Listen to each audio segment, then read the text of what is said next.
Good evening. Labour have won the election for the new West Midlands Police and Crime Commissioner. David Jamieson will oversee 7,500 police officers, the country's second biggest force. He's defended his selection despite signs that the electorate don't value or even know about the role. In the last general election, turnout in the West Midlands was 64%. In the European elections in May, it was half that at 33%, but yesterday, just 10% of voters bothered to turn out. Here's our political editor, Patrick Burns. To follow Bob's example will be a very difficult act for me to follow. Paying tribute to his predecessor, Bob Jones, the man who's just landed one of the biggest jobs in British policing, with a six-figure salary and responsible, with the Chief Constable, for overseeing an annual £500 million budget.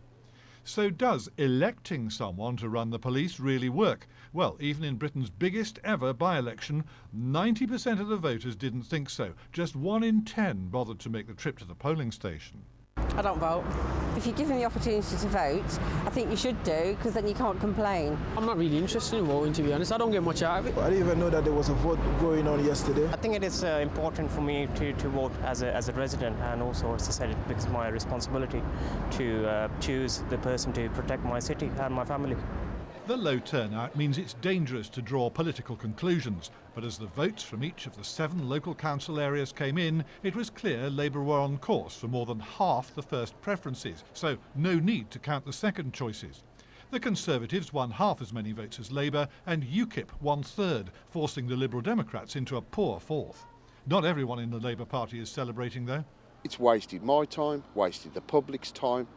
It's not just me saying that. The evidence is there in itself. People have not voted. They don't get it.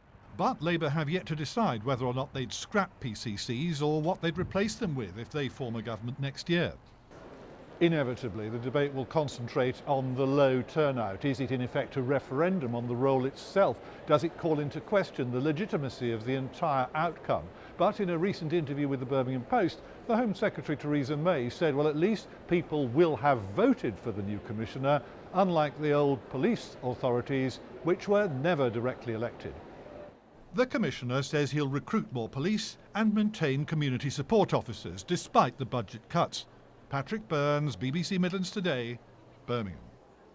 And David Jamieson is here right now. Good evening to you and congratulations. Good evening and thank you. Can we just pick up on Patrick Burns' point there about you wanting to recruit more officers? I mean, does that mean we're going to have to pay more council tax? No, it doesn't, because Bob Jones, before, very sadly, he died, he'd set the budget, which was scrutinised by a cross-party panel, which I was a member of that panel, and that panel had ensured that the funding was there in place to recruit last year and this year a total of 450 new officers. So that process is half complete. And is that top of the list for you? Absolutely top of the list. We must get new young officers in, and we want those officers broadly representing the people we have in the West Midlands today, which has changed enormously in the last 30 years. By which you mean what? Well, what I mean is that we need men and women recruited to the force. We also need black and Asian people in the force. Because is that happening? That is happening. In the present round of recruitment, I'm told that a quarter of the people who've been recruited are from the black or Asian communities. That's a good thing, because we are changing and we need to recognise that change and react to it. So definitely there are going to be more officers.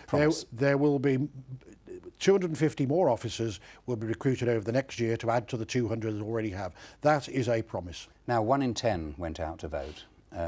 Does that give you a real mandate, do you feel? Well, there's over 200,000 people voted in the West Midlands, and we can't ignore that. That's a lot of people went out, and I'm delighted to say over 100,000 of those voted for me and for Labour values, and I'm proud of that. But my job now is not to question that. My job is actually to work for everybody in the region, whatever party they belong to, whether they voted or not. My job is actually to make sure that the budget is used to the best advantage of all the people. And do you believe in the concept of police and crime commissioners? I Because Labour doesn't. I believe I've got to get on with the job that we've got here in front of us now. We are where we are. It's not some sort of wonder job that I would like to create. I think we need more democracy into the post, and that is what the Labour Party is looking at. not necessarily scrapping it, but looking to see how we can get communities more involved in the decision How making. would you replace it if you got rid of PCCs? Well, couldn't go back to the old one model police is looking at authorities. how we devolve the budgets and whether communities can have more say over how the budgets are spent. I think that's important, because one thing I'm sure that just one person like myself cannot know what nearly 3 million people want in their communities. The real experts on policing are actually the people in their own communities. They know what they want, and we need a system that's able to pick up and listen to those people. And are Labour sitting on the fence, do you feel, at the moment? Because some Labour police and crime commissioners around the country are probably beginning to enjoy the job, think it's a good idea, and rather enjoy the six-figure salary. Well, I think what they're doing is looking at the job and getting on with it. I mean, that's what has to be done. You can't sit around complaining about, whether the system's right or not. But I will do that. But I will also be looking, as Bob was, quite correctly, to looking to see how we can do things better than they are. And if I can find a way of doing them better, I will work with Yvette Cooper and Jack Dromey here in the city. I'll work with them to see if there is a system that's better. David Jamieson, thank you. Thank you. Good to have you with us at the start of this bank holiday weekend. Coming up later in